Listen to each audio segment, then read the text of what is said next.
Apa bedanya antara nafsu dan godaan setan?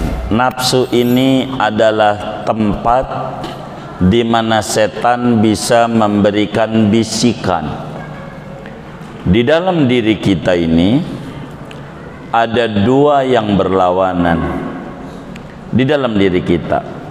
Pertama, bisikan baik, namanya bisikan malaikat, khawatir malaki, dan khatir rabbani.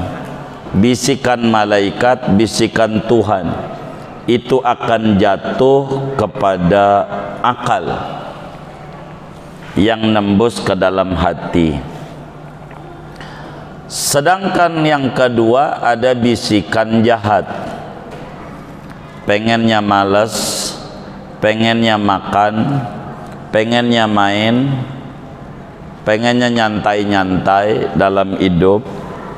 Ini adanya di nafsu. Nafsu ini yang bisa untuk membisikkan adalah setan lewat pintu nafsu. Maka apa bedanya nafsu dan bisikan setan?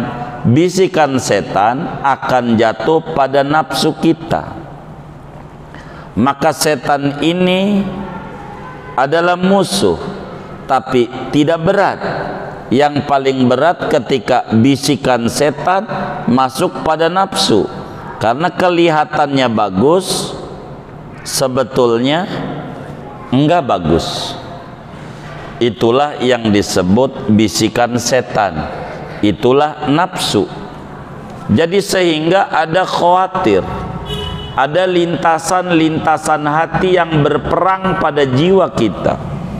Nah, nafsu ini cara setan masuk kepada kita, akal, cara malaikat membisikkan kebenaran kepada kita.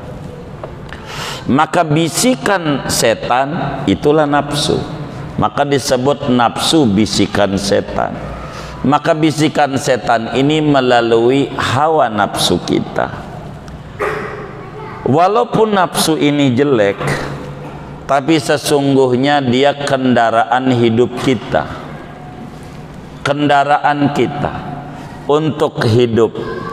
Dari nafsu ini ada semangat kita untuk hidup, maka tidak semuanya menjadi buruk adanya. Karena itu bisikan-bisikan inilah yang kita harus kontrol, dan kita harus pandai meneliti, apakah ini dari setan, apakah ini dari Allah.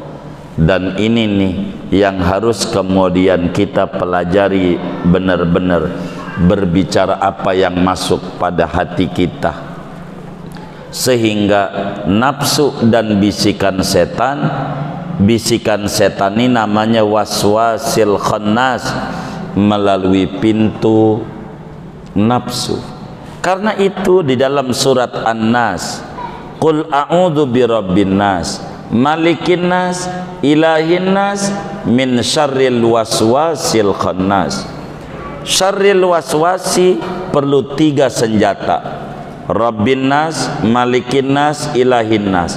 Adapun yang lain, qul a'udzu birabbil falaq, min syarri ma khalaq, min syarri ghasiqin idza waqab, min syarri nafasati fil 'uqad, min syarri hasidin hasad. 4 kejahatan bisa dilawan dengan Rabbil falaq. 1 doang, artinya butuh bantuan nggak banyak. Tapi untuk menundukkan nafsu, sebagai surat An-Nas, sebagai surat terakhir Al-Quran, perlu Rabbin nas, malikin nas, ilahin nas. Padahal syarrinya 1, minta perlindungannya 3 asma Allah: Rabbin nas, malikin nas, ilahin nas. Tapi kalau untuk yang lain, Rabbil falaq cukup, min syarri 4.